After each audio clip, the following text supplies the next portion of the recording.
انا جيت.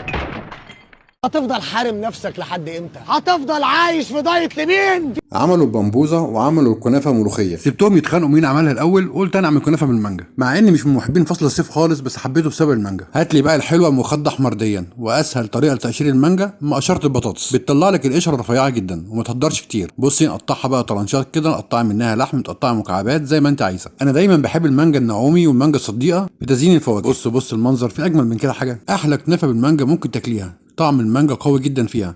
انا مش هقول لكم تعملوها ازاي، كلنا عارفين بنعمل كنافه بمانجا ازاي، سهله جدا. كنافه ومانجا وكريمه.